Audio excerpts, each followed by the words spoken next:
What's up, everybody? Carly here, speaking to you about divine appointments. Now, what are divine appointments? Divine appointments. These are appointments orchestrated by God for you. These are pivotal appointments in your life that God has designed to either intervene your course, to present you with an opportunity, or to accelerate you. Let me prove it to you. Yeah, first off, let me just say I'm very excited to record this because this means that if I'm recording about divine appointments, then whoever's watching this video, you are about to have an encounter. You're about to have a divine appointment, whether this is about meeting with someone to accelerate your business, whether it's about meeting your husband, whatever it's about. These are divine appointments that God has orchestrated, that he has designed specifically for you. It's finna get real. Okay? Now, divine appointments. One of the reasons why we have divine appointments is because God wants to intervene in our life. Remember Saul? You know, the person who wrote about a third of the Bible. He wrote most of the New Testament. Saul was on the road to Damascus, and all of a sudden, y'all watch my video called Suddenly, because I'm telling you, all these videos I'm making at this time, all of these videos connect. They're all intertwined. God is taking you further, faster, and you need all of these videos so you can get little bits and pieces and put them together so you can be prepared for the promised land. Listen, I know it's 2020, but God is still going to bless you. God is still going to do what he said he was going to do. He's still going to open the windows of heaven for you. He's still going to pour you out a blessing that you don't have room enough to receive. He's still going to provide for you. He's still going to give you divine connections and appointments. God's still God. And this is the whole purpose for this video. So be encouraged that there is a divine appointment specifically for you that God has designed to propel you, to accelerate you, to pivot you. There is a divine appointment for you. So let me tell you what this divine appointment is for. So when Paul, he was on a road, his name was Saul at the time. Saul was on a road to Damascus to go kill Christians. Somewhat of a hobby of his, if you ask me. But he was on a road to Damascus to go kill Christians. And on this road to Damascus, he had a few other people with him. On this road to Damascus, all of a sudden, y'all watch my video called Suddenly. All of a sudden, he was encompassed by a light and he fell off of his horse. Then he had a little brief conversation with God, right? At which point he went blind, and he was blind for 3 days. He was led to Ananias. I believe Ananias is a prophet. He was led to Ananias by hand, and Ananias prayed for him, and he wasn't blind anymore. But this was the pivotal moment in his life because he were killing Christians. But after that road to Damascus, after that encounter with God, after God intervened in his life, he no longer killed Christians. Read the Bible. After that moment, he didn't kill Christians no more. He wrote a third of the Bible. At some point, he was in jail. He was still serving God. He still served him. He still served him. And I've said this to say that when God intervened, when God has a divine appointment specifically for you, sometimes he's intervening to pivot you and then check this out, y'all. God told Ananias, right? So when Saul at the time, because his name got changed to, his name was Saul and it got changed to Paul. But when Saul was on his way there, it took him about 3 days to get there, right? God went to Ananias and told him, look, you're going to meet Saul on a road called Straight. On a road called Straight. Come on now. A roll call straight. So this means that sometimes when God intervenes in your life, this means that He's pivoting you so that you can get in alignment. Watch that video, so you can get in alignment with Him. Sorry, y'all. So that you can get in alignment with Him, so that you can go the right way. Because sometimes we get off of course and we need to be put back on course. And even think about this.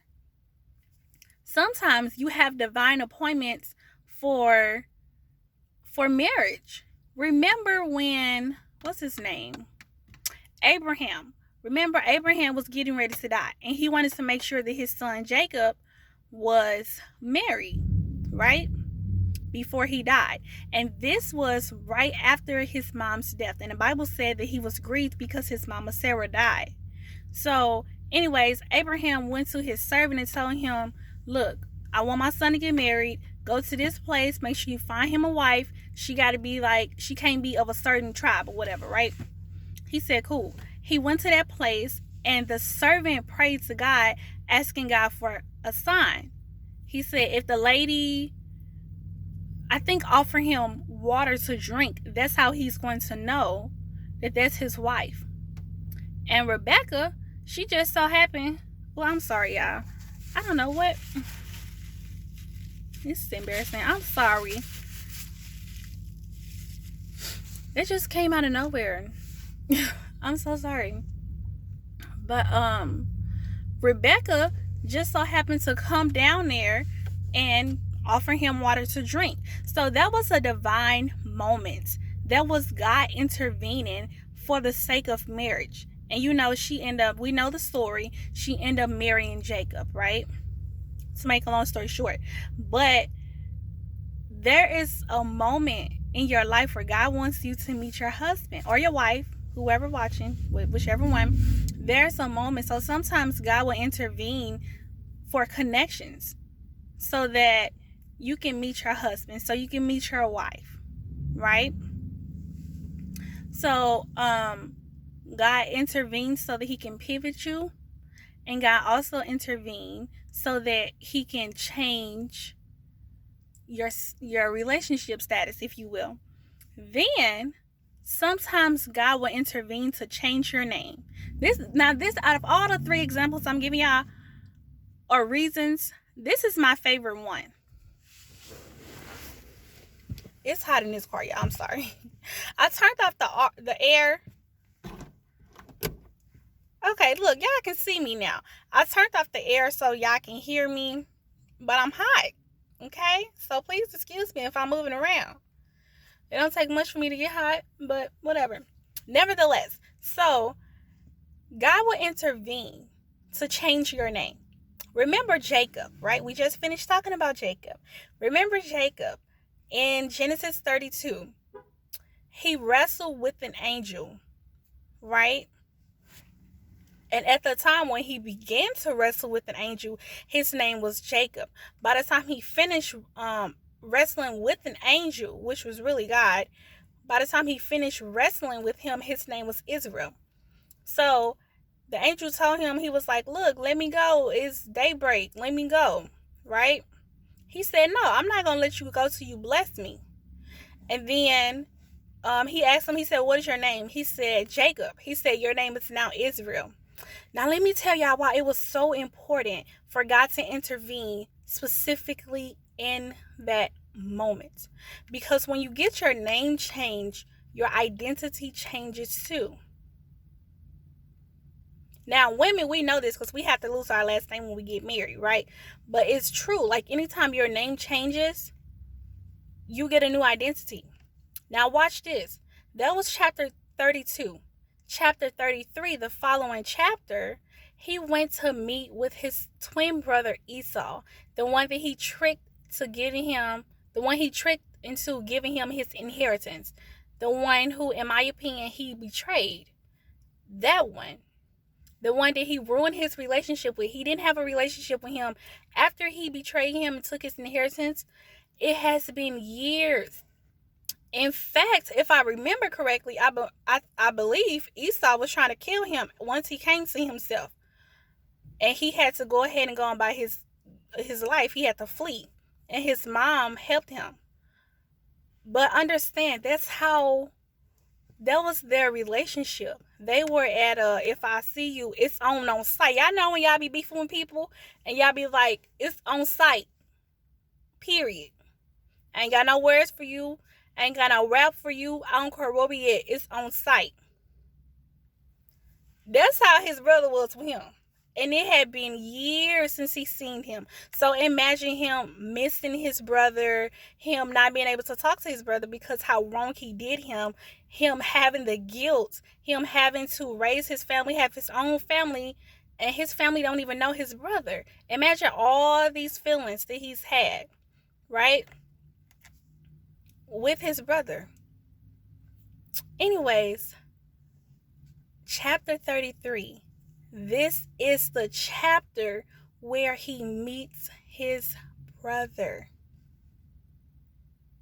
This is so important to me because if he had been the same trickster Jacob, now remember when he got his name, his name, and it said it earlier on in Genesis, but his name meant trickster.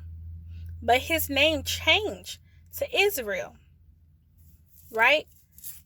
And as we know, the 12 tribes of Israel came from him, which basically ushered in Jesus. So that was important. But it was important for his name to change because he needed his identity to change from trickster, right? So that he can meet with his brother and reconcile with him. So sometimes God will intervene to change your name, to change your identity for reconciliation, and sometimes restoration. This could have been restoration as well because Esau tried to get him to come with him, but Jacob was like, or Israel, he was like, nah, I'm gonna go ahead and go by my way. Well, he really kind of lied a little bit. He was like, oh, we gonna hang back, but we coming. He never went. But that's neither here nor there. So God will intervene in your life for one, the sake of marriage, for two, to pivot you, to change, to get you on a straight path. Remember, they met on a street called on straight, to get you on a straight path. And then the last reason why he will pivot you, the last reason why you will have a divine appointment is for him to change your name, to change your identity for reconciliation.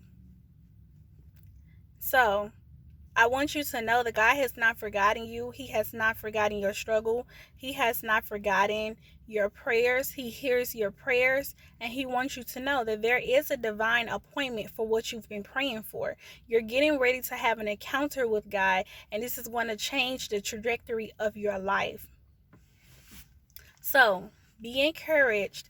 And please, once y'all have these encounters, these divine appointments, please write it in the comments below because I want to know, like, how has this blessed you? How has this helped you in some kind of way? Please let me know. Anyways, please like, comment, and subscribe. Thank you. Bye-bye.